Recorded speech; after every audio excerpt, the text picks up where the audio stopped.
today we're going back to the 360 era. Really, this is a game that harkens back to the Sega Saturn, and it is Guardian Heroes by the vaunted, lauded, and treasured game studio.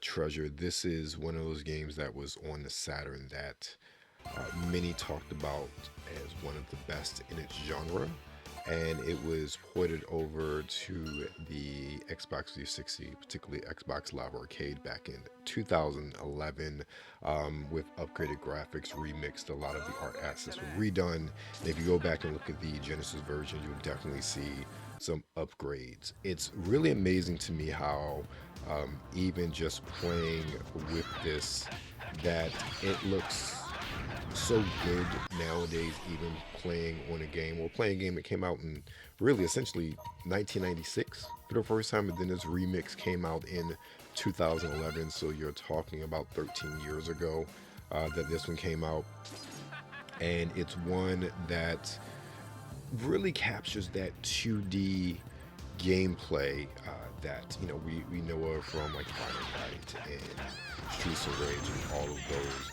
But one of the things I really like, and I think that's why it was talked about so much, is that transition between the different foreground, midground, and background, and back and forth to fight enemies. That was, especially in '96, was very unique gameplay for this style of game. And another thing that really made me want to pop in this game was the fact that it had local co-op. As you know, especially now, more and more games don't offer local co-op. They only offer online co-op. So it was really cool getting in this case with another player who pops in a little bit later, from this to play couch co-op, because it's something that I don't get a chance to do often, and especially for what seems to be a very simple beat 'em up, but has some complexity to it. And it's one that just is really fun to just turn on, dig into, and just start playing and just bashing around, figuring out gameplay, utilizing different magic and attacks, and also much like say traditional RPGs, getting different characters to play with you that are either those co-op characters or those that are controlled by the CPU in this case. So it's really cool. I will say I played this game maybe once or twice before. I bought it a while ago when it was on sale, and it was not difficult to get into it, but you can't remember how do I play this game, how do I do this, how to do that, because we don't read manuals over here. So it's one of those things where you just kind of pop in and start playing around and figure out how things work. But it's pretty intuitive if you played these sort of 2D games before, to figure out how to play it and what does what. So I would say, just again, going back to a lot of these games holding up well, this is a game that I really had to ask is like an HD remake, because the graphics, while somewhat watercolor-ish at times, you can definitely tell that it was an upgrade over the Saturn version. That's before I even saw the Saturn version of the game, but it's definitely an upgrade. The graphics are crisp. They pop off the screen with the colors and also the detail as well. And it's an art style that didn't see really then, and you don't see really now, and that's very refreshing. Because if you watch us, Brian and I, talk on the checkpoint, a lot of games look alike, a lot of similar art styles, especially when you get to that anime sort of art style. They all look very similar, especially when you go into the JRPG realm. But this game just has uniqueness unto itself, and that lends into making it stand out as a 2D beat 'em up game. It's one that I see why, just from the outset, why it was so talked about back in the day as one of those hidden gems on the Sega Saturn, on a system that just honestly was kind of doomed to fail from the start, regardless of the, well, no, Sega did it to themselves by releasing 32X, and that's a whole nother video with regards to why the Saturn failed as miserably as it did. But for a long time, this is one of those games that was locked away on that system until this HD, I've called HD remix, happened back in 2011. So it's one of those games. And it's interesting because it's fairly later in the life cycle of the 360, because what the Xbox One and the PlayStation 4 came out around 2013, if I remember correctly. So yeah, it was fairly late in the life cycle. So it's interesting. Even though it was just an Xbox Live arcade game, it still, it's fairly late in the cycle. But I guess it's fairly good because at that time they just started to really lift the limitation of Xbox Live arcade games, because they used to be very small games, and then around that time we started getting those ports of like those Dreamcast games and so on and so forth. So I guess it makes sense that this game would have come out then compared to earlier in the life cycle of the Xbox 360. I'm not sure if this received a port to PS3 at the time. I don't think so, looking at the Wikipedia, but guess there's one of those things that was locked away on there. I'm not sure if it's still available for sale on the Xbox. I'm assuming it is. I gotta check and see if it still is, because obviously backwards compatible if you own it already. But some of those games aren't for sale anymore. They're just accessible if you own them. Like the first Soul Calibur isn't available anymore, but if you do own it as part of your account, then you're still able to play it on your Xbox One and then Series systems as well.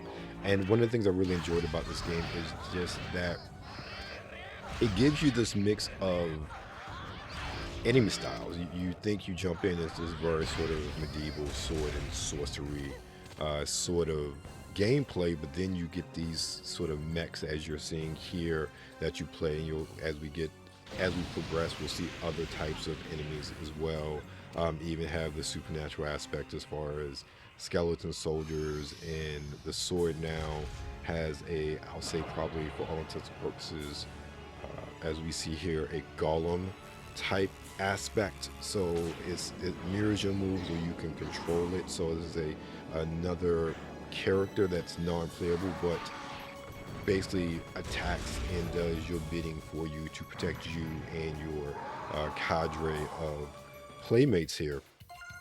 So I do, again, that level up system, much like RPG, tree skills, that sort of thing. So that's here as well. So you can level up the different skill sets that you have based on the amount of points you get for how you do in a particular stage.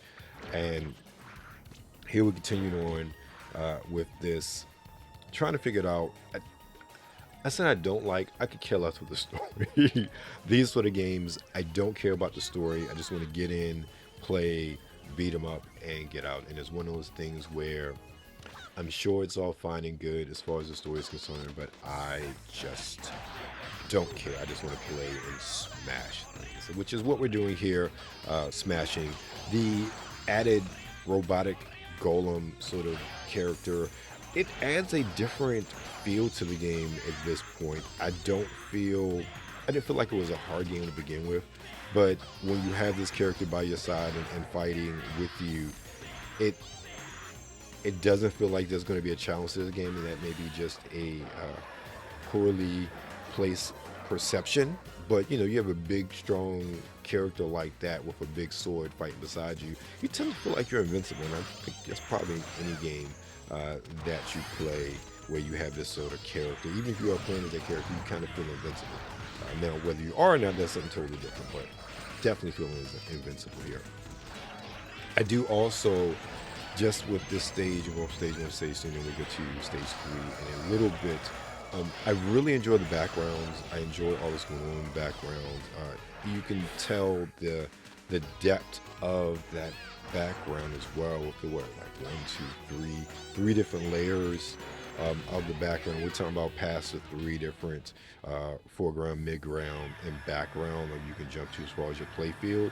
I think that this really sets, especially on a stage like this where it's dark and spooky, it sets a really good immersion aspect as far as I'm concerned. Again, that's even for a 2D fighting game like this. It's really fun to play, and there's a lot going on screen. I want to be able to get 4 players And obviously, this isn't something that I'm going to be able to play online. Actually, no, I should try, but I don't think I could. I think a lot of these servers are dead, dead, dead and gone now with the Xbox 360's closure and everything. Why is this guy? I feel like this guy's a vampire. Like the way he's talking, like the size of his mouth look like fangs. It's kind of weird. I don't know if he's supposed to be a vampire or not. We'll see more in the story. Well, not in this gameplay, but later on, as I play more in the game, we'll see if he's a vampire or not. But it just offers a really good experience, and it makes me glad that this sort of backwards compatibility still exists with these platforms, because with this transition to digital games, especially with the, let's say, real start of it, so as Xbox Live Arcade, but to have so many of those games backwards compatible instead of being locked to that system, which is now gone for all intents and purposes, it's good to be able to still go and purchase and play these sort of games so they're not lost to time. And one of the things I realized too, and while I didn't get this with Xbox Live Gold, recently I let my Game Pass membership lapse for a little bit. And one of the things I was always concerned about was what would happen to all the games obviously being Xbox Live Gold over the years before they transitioned out.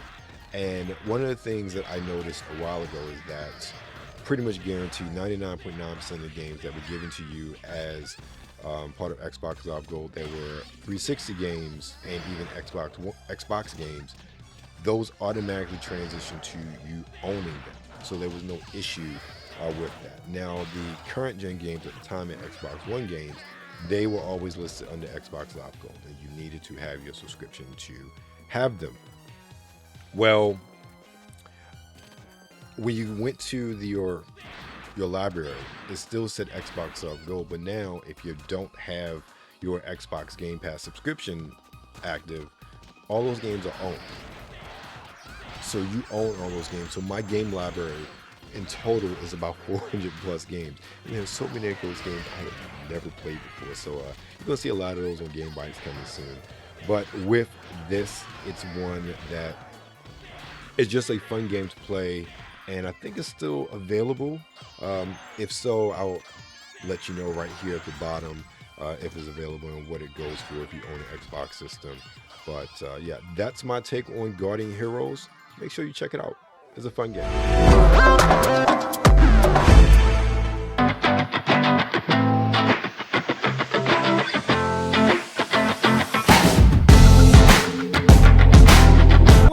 Hello, baby. This is your lovely Misty Stone, and you are watching Webster Style with me,